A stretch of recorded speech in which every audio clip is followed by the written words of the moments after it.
Hello, Professor. Sorry, nice to see you. I hope you're doing well. It's Richard. I would like to share with you some information about the verbals. I mean, it's an important, very important topic because it's like to deep in what I actually know about Spanish and also understand deep what the English provides. Okay, what is the reality of the English, and also as a pre-service teachers, we need to improve our understanding or clarification about how to use language.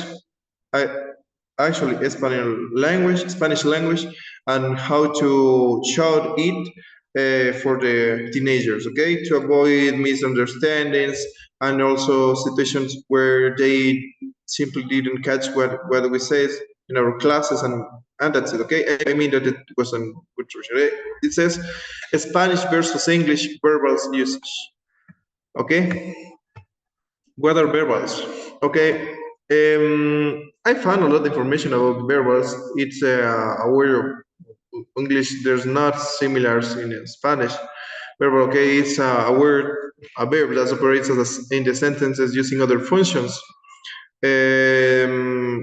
Not only being the action of the sentence.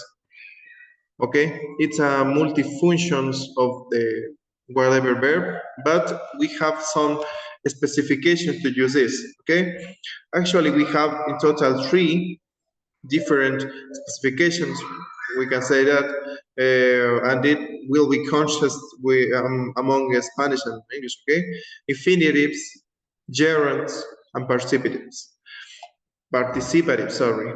Different forms for the infinite form that are used in the Spanish as well in English, okay? Infinitives. I mean, this is the most important. I start by using them because it's quite clear. Most of us understand in the Spanish as well in English what is the base form of the words, and this relates the pure written situation of a verb, okay? It is usually followed by the word, the connector to, trying to imitate the usual, okay? We can saw in this picture that it says jugar, play, correr, run, comer, eat, dormir, sleep, trabajar, work, okay? In the case of definitives, using as a verbal, we can find that always those are always used using the connector to. I mean that in Spanish we don't use similar like this. We usually uses the words without connections in this case. That's important to construct it, okay? In English, first let's start by the differences among English and Spanish. English, this conjugation adds only the letter S for the third person, okay? That's not exactly the situation. It is for the verb, okay, the common verb. In the action of the two, we don't use the letter S, okay. This is only for verbs, common verbs, okay, that are using it. It says as a verbal I use is used by writing the word to before the infinitive, okay. We have the example here. It says I want to eat, okay. Let's start with the Spanish. It says that the words that are used in this case ends with r, er termination. It's the common verbal, sorry, base form of the verb here in Spanish. It says that there's no adding words for induce, quiero comer. The bot last information is a sentence, and if we see the English one, it says the same that the Spanish one. Okay, I want to eat, quiero comer. But if you see what I'm saying, to is used as a connector, and it expresses the base form situation that the word is. And if you see, it's located after the verb, okay? And as a similarity, I find that those are located as verbal after the main verb, what I say actually, okay? Let's continue with another one, gerunds. Gerund is a modified verb that has a specific situation. It shows usually it shows when we speak about, when we talk about verbs, this is a word that expresses some action in that moment, that is happening in the moment. But as as a verbal, it has a lot of functions. It can be used as a I mean, action of the verb. We can use this as preposition and also as an adverb. Okay. I think that it is the most useful and common use of verbals in the common speaking, and also I think that for the teaching service, those are quite needed. Okay, important at all. The similarities and difference are English. Those words are formed by adding ing at the final of the verb. In some cases, replacing vowels. In other cases, replicating consonants. That's referring to the common rules to form or to do a gerund. Okay. In this case, the verbs are located at most functions in the sentence unless as adjectives using its gerund form. Okay. We don't use English adjectives.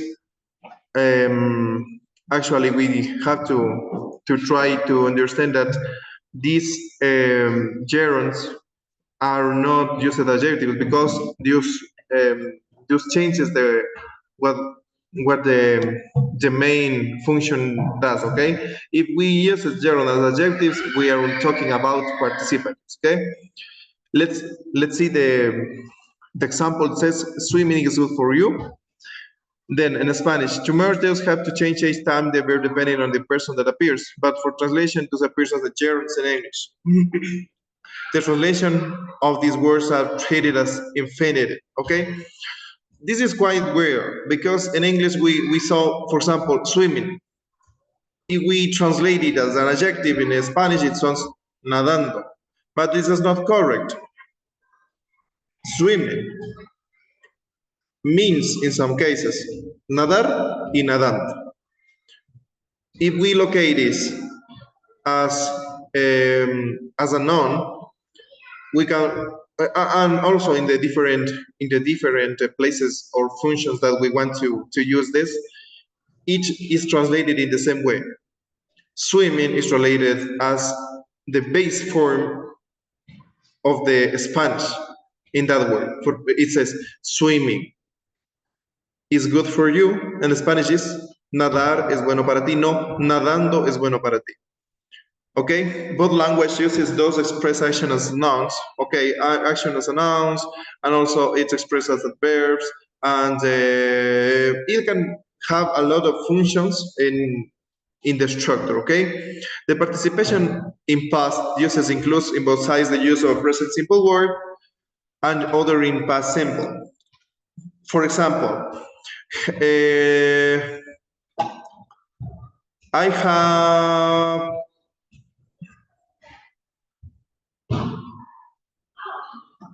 had drinking a lot of water. Okay, yo he tomado mucha agua. Okay, let's continue. Participle. Okay, this is another function of the verb located. This is quite similar to the previous one, but in this case we are going to use this as an adjective. Okay, what is an adjective? So it is a characteristic of a noun. Okay, noun is whatever person, animal or thing, or maybe plants that we use as the main participant of the sentence, is the main character of the sentence. Okay, let's continue with similarities and differences. Okay, in English and Spanish. In English, like with the previous, just ending with the ing and also ed, we can find that we have two forms to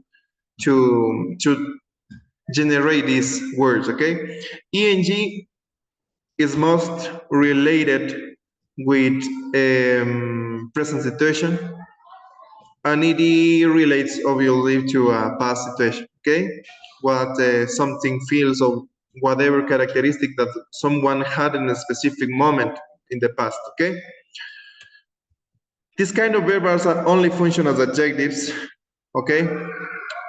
The example says, this is an interesting movie.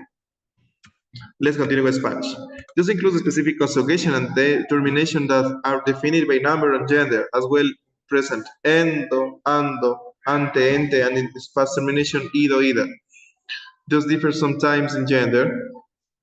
Let's analyze the word, okay? The sentence. That is an interesting movie. In Spanish, esa es una película interesante. If we saw the terminations of each one, it's quite different. It's not as well as the previous one, where the same termination of English ends with the base form in Spanish. In this case, we can realize that interesting changes its structure for Spanish, okay? Interesante. And it's quite similar when we use the ed termination, okay? For example, my wife was interested in that bag. Mi esposa estuvo interesada en esa mochila, okay? And so, ado, determination ado, ida, well, no problem.